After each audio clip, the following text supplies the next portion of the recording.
Je ne m'attendais jamais à ce que l'arrivée de mon beau-frère bouleverse ma vie à ce point. Bonjour, je m'appelle Anna, j'ai 20 ans.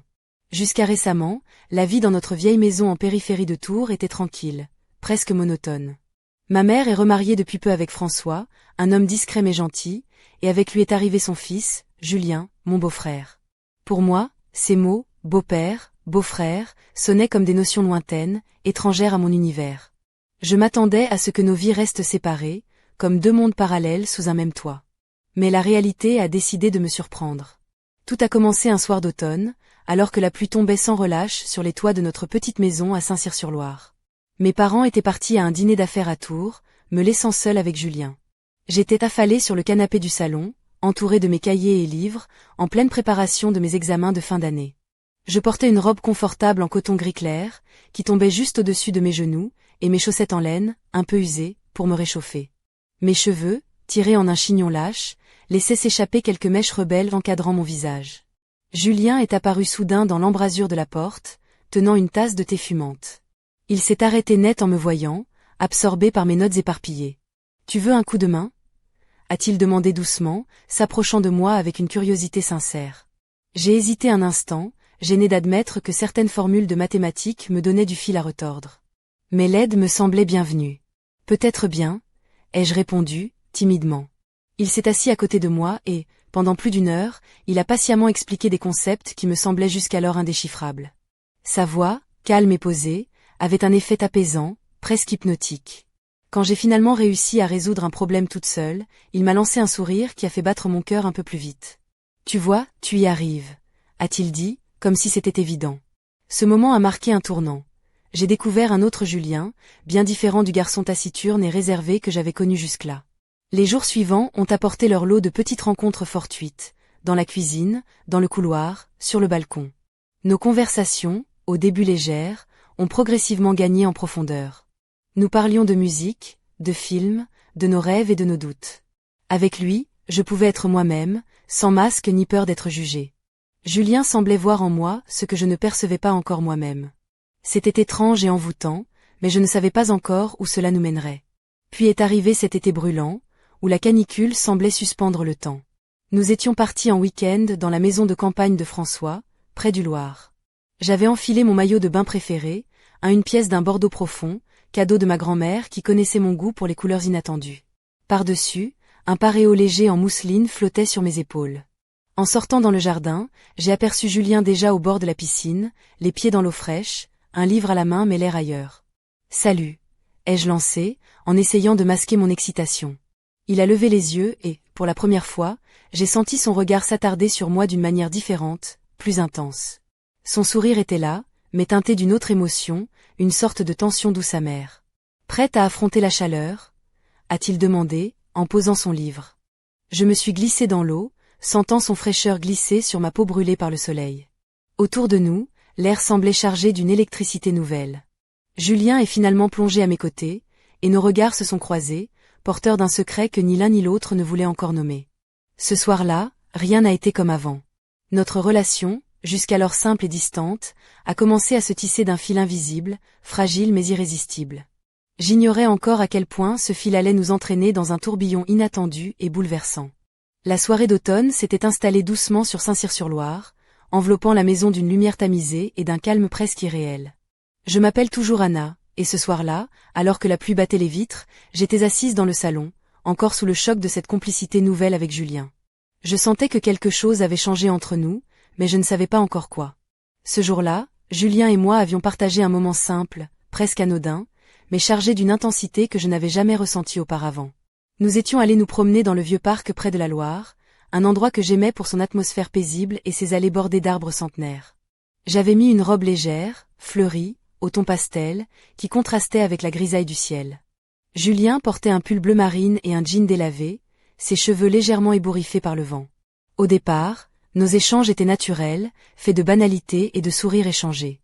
Mais peu à peu, nos regards se sont accrochés plus longtemps, nos silences devenaient plus lourds de sens.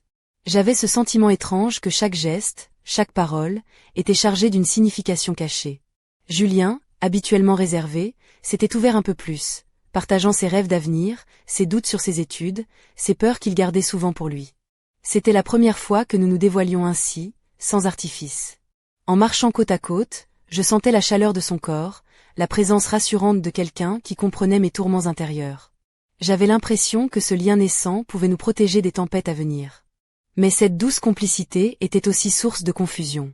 En rentrant à la maison, je me surprenais à éviter certains regards, à chercher dans le silence des réponses que je n'avais pas encore trouvées. La frontière entre ce qui était permis et ce qui ne l'était pas semblait s'effacer lentement, laissant place à un territoire inconnu et déroutant. Ce qui m'a frappé ce soir-là, c'est la façon dont Julien a posé sa main sur la mienne, juste un instant, comme pour vérifier que je comprenais ce qu'il ressentait. Ce contact furtif a réveillé en moi un tourbillon d'émotions contradictoires, désir, peur, excitation, doute. Je n'avais jamais imaginé que notre relation puisse prendre une telle tournure, et pourtant, c'était là, palpable, entre nous. Le reste de la soirée s'est déroulé dans une atmosphère étrange, faite de regards échangés en coin et de silences lourds de promesses non dites. J'étais à la fois attirée et terrifiée par cette nouvelle réalité. Je savais que nous étions sur le point de franchir une ligne invisible, celle qui sépare l'enfance de l'âge adulte, l'innocence de la passion. Alors que je me couchais ce soir-là, les pensées tourbillonnaient dans ma tête. Comment allions-nous gérer ce lien naissant? Étions-nous prêts à affronter les conséquences de ce que nous étions en train de construire? Je sentais que rien ne serait plus jamais comme avant, et que cette histoire, née dans l'ombre d'une famille recomposée, allait bouleverser nos vies à jamais. Mais pour l'instant, il fallait avancer pas à pas, savourer chaque instant, même s'il était teinté d'incertitude et d'ambiguïté. Car parfois, c'est dans le flou que les plus belles histoires prennent vie. Les jours qui ont suivi cette promenade dans le parc ont marqué un tournant dans ma relation avec Julien. Je m'appelle toujours Anna, et je réalise à quel point ce lien fragile, tout juste tissé, commence à me dévorer de l'intérieur. Au lycée, je me surprenais à guetter un message, un signe, un regard de sa part. Chaque mot échangé, aussi banal soit-il, prenait une importance démesurée. Mais à la maison, nous devions jouer la comédie. Nos parents, heureux de voir cette apparente harmonie fraternelle, ignoraient tout de la tension invisible qui s'était installée entre nous. Ce samedi-là, alors que le ciel était encore gris et menaçant, nous étions seuls à la maison. Maman et François étaient partis à une réunion à Tours, et pour la première fois, Julien et moi pouvions vraiment profiter de ce moment en toute intimité. Je portais une robe en lin bleu pâle, simple mais élégante, avec des sandales tressées aux pieds. Mes cheveux étaient lâchés, ondulant doucement sur mes épaules. Julien, quant à lui, avait opté pour un pull léger et un pantalon chino beige. Nous avons décidé de préparer le dîner ensemble, une recette simple mais réconfortante, une ratatouille maison accompagnée de pain frais. En cuisine, nous étions proches, nos gestes se croisant parfois, et chaque contact, même involontaire, faisait naître une chaleur nouvelle. Julien plaisantait, souriait plus facilement, et je sentais que cette complicité que nous avions commencé à tisser prenait racine. Après le repas, nous sommes restés dans le salon, assis côte à côte sur le canapé en velours vert foncé. La lumière douce des lampes créait une ambiance intime, presque irréelle. Julien a posé une main hésitante sur la mienne. Mon cœur s'est emballé, mais je n'ai pas retiré ma main. Ce simple geste disait tout ce que nous ne pouvions encore exprimer avec des mots. Nous avons parlé longtemps, de tout et de rien, mais surtout de ce que nous ressentions sans pouvoir le nommer. J'ai senti qu'il était aussi perdu que moi, partagé entre le désir de s'abandonner à cette relation naissante et la peur de briser l'équilibre fragile de notre famille recomposée. Puis, sans vraiment savoir comment, nos regards se sont accrochés, et sans prévenir, nos lèvres se sont trouvées dans un baiser timide, chargé d'émotions contradictoires. C'était doux, presque innocent, mais c'était aussi une déclaration silencieuse de ce que nous étions devenus l'un pour l'autre. Ce baiser a tout changé. Il a ouvert une porte que nous ne pouvions plus refermer. Pourtant, une part de moi voulait fuir, se cacher de cette passion naissante qui semblait interdite. Mais une autre part, plus profonde, me poussait à plonger dans ce tourbillon, à découvrir jusqu'où il pouvait nous mener. Les heures suivantes ont été un mélange de bonheur et d'angoisse. Le poids du secret, la crainte d'être découvert, tout cela rendait chaque instant encore plus intense. J'ai compris que ce que nous vivions n'était pas simplement une passade, mais quelque chose de bien plus profond et compliqué. Pourtant, malgré cette magie, une ombre planait sur nous. Je sentais que cette histoire, aussi belle soit-elle, allait bientôt être mise à l'épreuve par les réalités du monde extérieur. Et je ne savais pas si nous étions prêts à affronter ce qui allait venir. Mais pour l'instant, dans cette maison à Saint-Cyr-sur-Loire, entre les murs témoins de nos secrets, nous étions simplement deux âmes qui s'étaient trouvées, prêtes à défier le destin. Cette nuit-là, le silence de la maison semblait plus lourd que jamais. Je m'appelle toujours Anna, et je ne pouvais pas m'endormir, mon esprit tourbillonnant d'émotions contradictoires. Le baiser échangé avec Julien avait réveillé en moi des sentiments que je n'avais jamais osé explorer auparavant. Le lendemain matin, la lumière grise filtrait à travers les rideaux du salon où nous avions passé la soirée. Julien était déjà levé, assis à la table de la cuisine, un café noir devant lui. Il portait un simple t-shirt blanc et un jean, son air habituellement réservé légèrement adouci par un sourire timide. Je l'ai rejoint, le cœur battant, essayant de paraître naturel, bien que chaque mot, chaque geste me semblait chargé de signification. Nous avons parlé peu, laissant le silence dire ce que les mots n'osaient pas exprimer. Dans les jours qui ont suivi, cette tension nouvelle s'est installée entre nous. Nous vivions côte à côte, partageant le même toit, mais une barrière invisible nous séparait, faite d'envie inavouée et de peur silencieuse. Chaque regard échangé, chaque effleurement accidentel devenait un électrochoc, une flamme douce amère qui consumait notre quotidien. Un après-midi, alors que la pluie recommençait à tomber sur les toits de Saint-Cyr-sur-Loire, nous étions seuls dans le salon. Julien lisait un roman, mais je savais qu'il ne lisait pas vraiment. Ses yeux étaient perdus dans mes mouvements, dans la façon dont la lumière jouait sur mes cheveux. Je portais ce jour-là un pull en cachemire crème, doux au toucher, qui tombait légèrement sur mes épaules, et un jean slim bleu foncé qui soulignait mes jambes. Soudain, il a fermé son livre, s'est levé et s'est approché de moi. Son regard était intense, chargé de cette émotion que nous avions essayé de cacher. « Anna » a-t-il murmuré, la voix tremblante, « je ne sais pas comment faire avec ça, avec nous. » Je me suis approchée, posant doucement ma main sur sa joue. « Moi non plus, Julien. Mais je sais que je ne veux pas reculer. » Nous étions là, debout dans le salon, deux âmes hésitantes mais déterminées à affronter ce que les autres ne comprendraient pas.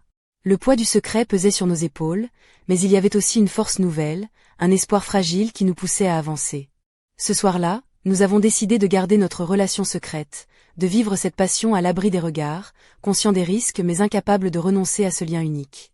Pourtant, malgré cette résolution, une part de moi craignait ce que l'avenir nous réservait. Je savais que nos sentiments, aussi forts soient-ils, allaient bientôt être mis à l'épreuve par des réalités que nous ne maîtrisions pas encore. Mais pour l'instant, dans cette maison à Saint-Cyr-sur-Loire, nous étions simplement deux cœurs battants à l'unisson, prêts à défier le monde, même si cela signifiait marcher sur un fil fragile au-dessus d'un abîme. L'été battait son plein lorsque tout a basculé. Je m'appelle toujours Anna, et je me souviens de ce moment avec une intensité que je ne peux pas oublier. Ce week-end-là, nous étions partis avec mes parents et Julien dans la maison de campagne familiale, nichée au bord de la Loire, à quelques kilomètres de Tours. L'air chaud et léger promettait des jours de détente, mais un événement inattendu allait bouleverser notre fragile équilibre. Le matin, j'avais enfilé mon maillot de bain une pièce bordeaux, celui que ma grand-mère m'avait offert, et un paréo en mousseline léger qui flottait sur mes épaules. Julien, en short de bain sombre, se tenait au bord de la piscine, un livre à la main, mais son regard semblait ailleurs. Nous étions seuls dans le jardin, le soleil caressant nos peaux, et pourtant, une tension palpable flottait dans l'air. Après quelques échanges timides, nous nous sommes glissés dans l'eau fraîche, cherchant un refuge face à la chaleur accablante. Nos regards se sont croisés, et j'ai senti ce même feu intérieur qui avait embrasé mes pensées depuis des semaines. Mais ce jour-là, le poids de notre secret semblait plus lourd, plus étouffant. Le soir venu, alors que nous nous préparions à dîner, le téléphone a sonné. C'était Julien. Son visage a changé en entendant la voix à l'autre bout du fil. Il a raccroché rapidement, sans un mot, et s'est éclipsé dans sa chambre, laissant un silence lourd derrière lui. Quelques minutes plus tard, il est revenu, le regard sombre, et m'a révélé la vérité qui allait tout changer. Son ex-petite amie, Claire, avait eu un accident près de Nantes et était hospitalisée en urgence. Elle avait besoin de lui. Mon cœur s'est serré, déchiré entre la douleur de la nouvelle et la peur sourde qui rampait en moi. Je savais que cette histoire du passé risquait de tout bouleverser, de faire vaciller ce lien fragile que nous avions construit avec tant de précaution. Julien a expliqué qu'il devait partir dès le lendemain, que Claire n'avait personne d'autre sur qui compter. J'ai senti la jalousie et l'angoisse m'envahir, mais j'ai tenté de masquer mes émotions. « Tu dois y aller » ai-je murmuré, la voix tremblante. « C'est important. » Cette nuit-là, je n'ai pas fermé l'œil. Les ombres dansaient sur les murs de ma chambre, et chaque bruit me semblait un présage. Que se passerait-il pendant son absence? Que laisserait-il derrière lui? Le lendemain matin, Julien est parti, son sac en bandoulière, le cœur lourd. Le silence s'est installé dans la maison, plus oppressant que jamais. Je me suis retrouvée seule avec mes pensées, mes doutes, cette peur sourde qui ne me quittait plus. Je ne savais pas encore que ce départ marquait le début d'une épreuve bien plus grande, une tempête émotionnelle dont nous ne sortirions pas indemnes. Mais au fond de moi, une petite voix me disait que malgré tout, je devais tenir bon, pour nous deux, pour cet amour naissant et interdit. Dans ce calme apparent, je comprenais que notre histoire ne faisait que commencer, et que les véritables défis étaient encore à venir. Depuis le départ de Julien, je suis submergée par une tempête d'émotions contradictoires. Je m'appelle toujours Anna, et jamais je n'aurais imaginé à quel point une absence pouvait peser autant sur le cœur. La maison à Saint-Cyr-sur-Loire, d'habitude si animée, est devenue un sanctuaire de silence et de souvenirs. Chaque pièce semble me rappeler sa présence, chaque recoin porte l'écho de nos moments partagés. Je repense sans cesse à sa voix, à la douceur de ses gestes, à ce baiser volé qui a tout changé. Mais maintenant, ces souvenirs se mêlent à l'angoisse et à la jalousie qui me ronge. Que fait-il là-bas, près de Nantes, auprès de Claire? Que signifie vraiment cette ancienne histoire? Pourquoi son absence creuse-t-elle un vide si profond en moi? Les appels quotidiens de Julien sont à la fois une bouée de sauvetage et une source de douleur. Sa voix, fatiguée mais toujours pleine de tendresse, me rassure, mais elle me rappelle aussi la distance qui nous sépare. Il me parle peu de lui, concentré sur Claire, sur son combat pour s'en sortir. Je sens qu'il porte un poids que je ne peux partager, un secret qu'il n'ose pas dévoiler. Un soir, alors que je m'allongeais sur mon lit, enveloppé dans un plaid douillet, j'ai surpris un silence inhabituel à l'autre bout du fil. Julien avait raccroché sans un mot, laissant une sensation d'inachevé qui m'a profondément troublée. Ce mutisme soudain a réveillé mes pires craintes. Je me suis demandé combien de temps encore je pourrais supporter cette attente, cette incertitude. La peur que notre histoire s'efface dans cette distance m'a serré la gorge. Pourtant, je savais qu'il fallait être patiente, que l'amour ne se mesure pas à la proximité physique, mais à la force des liens invisibles qui nous unissent. Mais parfois, la solitude devient un poids insupportable. J'ai commencé à douter, à me demander si Julien ressentait encore ce que je ressentais, ou si son cœur battait ailleurs, pour un passé que je ne pouvais concurrencer. La jalousie s'insinuait sournoisement, transformant chaque silence en un gouffre d'angoisse. Pourtant, malgré tout, je me raccrochais à l'espoir. L'espoir qu'il reviendrait, que cette épreuve serait surmontée, et que notre amour, né dans l'ombre, éclaterait enfin au grand jour. Je sentais que cette absence, aussi douloureuse soit-elle, était une épreuve nécessaire, un test de notre force commune. Alors, chaque soir, je regardais par la fenêtre les étoiles au-dessus de Saint-Cyr-sur-Loire, murmurant dans le silence mon vœu le plus cher, que Julien revienne entier, que nos cœurs battent à nouveau à l'unisson, prêts à affronter ensemble l'avenir. Mais je ne savais pas encore que le retour de Julien ne serait pas celui que j'avais imaginé, et que la tempête était loin d'être terminée. Quelques jours après le départ de Julien, un événement inattendu est venu bouleverser tout ce que je croyais connaître. Je m'appelle toujours Anna, et cette révélation a fait vaciller les certitudes sur lesquelles je m'appuyais. Un soir, alors que je me trouvais seule dans la maison, plongée dans mes pensées, le téléphone a sonné. Le nom de Julien s'est affiché sur l'écran, mais ce n'était pas lui qui appelait. Une voix étrangère, grave et anxieuse, a pris la parole. C'était Claire, son ex-petite amie. Elle était à l'hôpital, la voix tremblante, et elle avait besoin de lui. Ce coup de fil a déclenché une cascade de questions et d'émotions en moi. Pourquoi avait-il gardé le silence sur la gravité de la situation? Pourquoi ne m'avait-il rien dit? Une part de moi voulait comprendre, une autre voulait fuir cette réalité trop lourde à porter. Quelques heures plus tard, un message de Julien est arrivé. Il devait prolonger son séjour pour veiller sur Claire, qui avait subi une opération délicate. Son absence s'allongeait, et avec elle grandissait mon sentiment d'abandon. Mais ce n'était que le début. Peu après, une photo est apparue sur son téléphone, envoyée par Claire, où ils apparaissaient ensemble, souriants, les mains entrelacées. Au dos, un mot gravé, pour toujours. Cette image m'a transpercée comme un poignard. Était-ce un simple souvenir du passé, ou quelque chose de plus? Je ne pouvais m'empêcher de repenser à tous ces moments partagés avec Julien, à cette promesse silencieuse que nous avions faite. Et soudain, tout semblait vaciller. Était-il réellement prêt à tout abandonner pour moi? Ou ce passé, que je ne connaissais qu'à moitié, allait-il tout emporter? Le poids de cette photo et de ces silences m'a plongé dans un état de confusion profond. J'essayais de me convaincre que l'amour pouvait survivre à tout, mais le doute s'insinuait, rongeant chaque pensée. Je me suis surprise à relire nos messages, à analyser chaque mot, cherchant un indice, un signe qui me rassurait. Mais plus je cherchais, plus je me perdais dans un labyrinthe d'incertitudes. Ce premier coup de tonnerre dans notre histoire m'a fait comprendre que la route serait plus tumultueuse que je ne l'avais imaginé.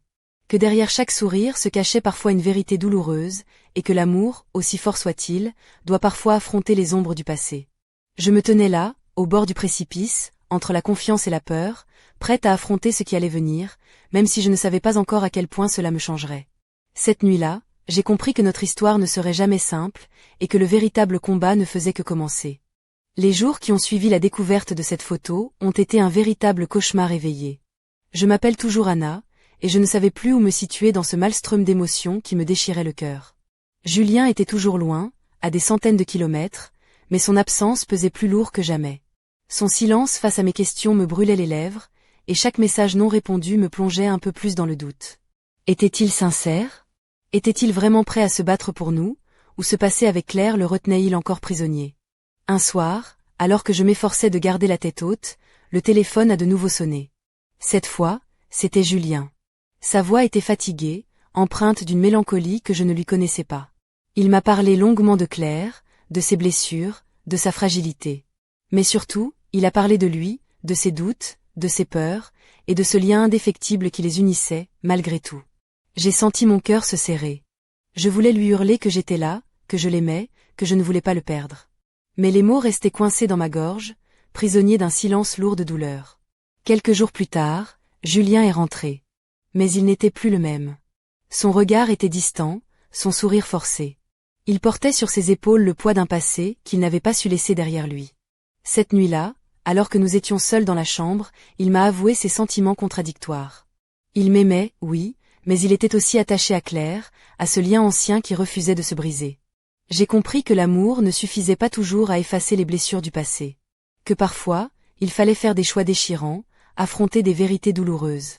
Mais au fond de moi, une flamme résistait encore.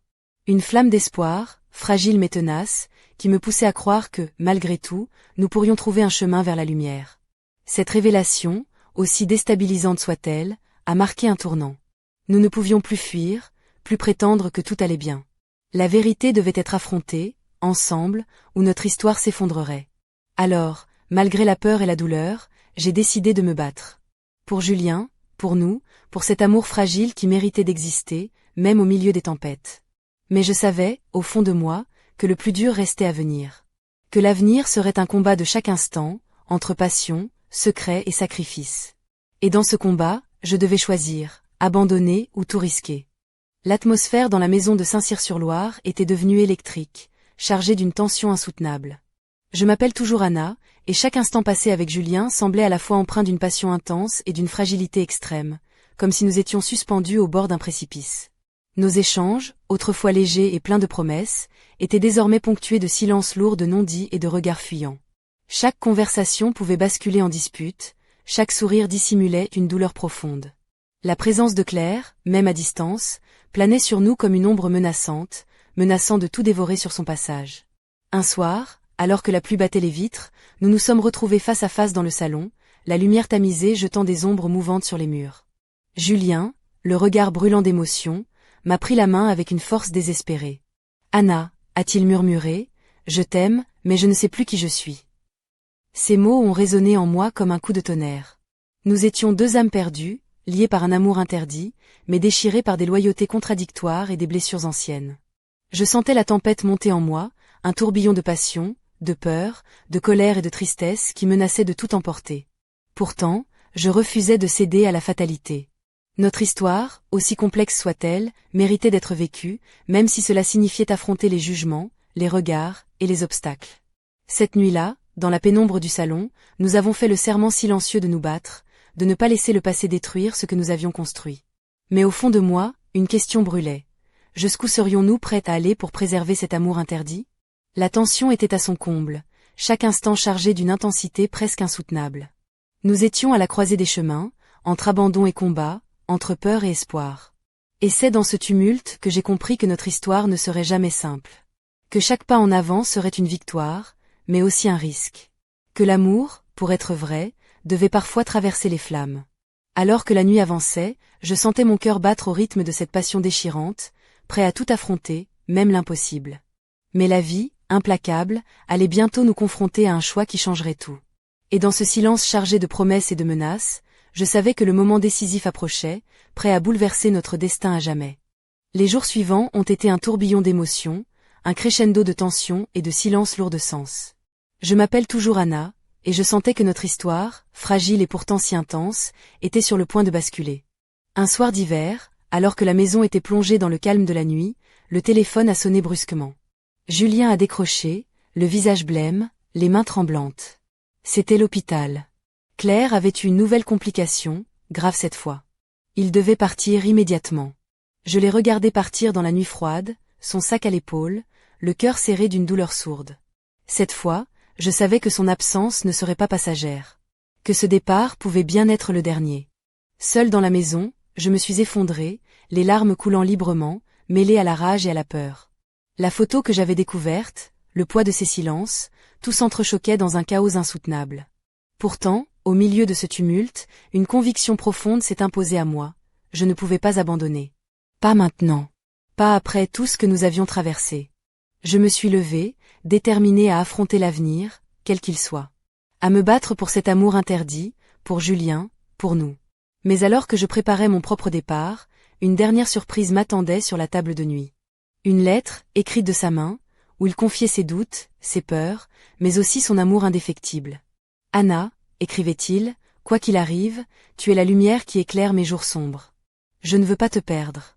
Je reviens vers toi, coûte que coûte. » Ces mots ont fait vibrer chaque fibre de mon être. Dans cette lettre, il y avait tout, la promesse d'un futur, la force de notre lien, et l'espoir d'un lendemain meilleur. Je savais alors que notre histoire ne s'achèverait pas ici. Que malgré les obstacles, les secrets et les blessures, nous allions trouver notre chemin. Mais ce chemin serait semé d'embûches, de choix difficiles, et de sacrifices. Et dans ce dernier souffle d'espoir, une question restait en suspens, brûlante et insaisissable. Serions-nous assez forts pour affronter ce qui nous attendait? Le destin, cruel et imprévisible, avait encore beaucoup à nous révéler. Et moi, Anna, j'étais prête à tout pour découvrir la vérité, même si cela signifiait plonger dans l'inconnu, au risque de tout perdre.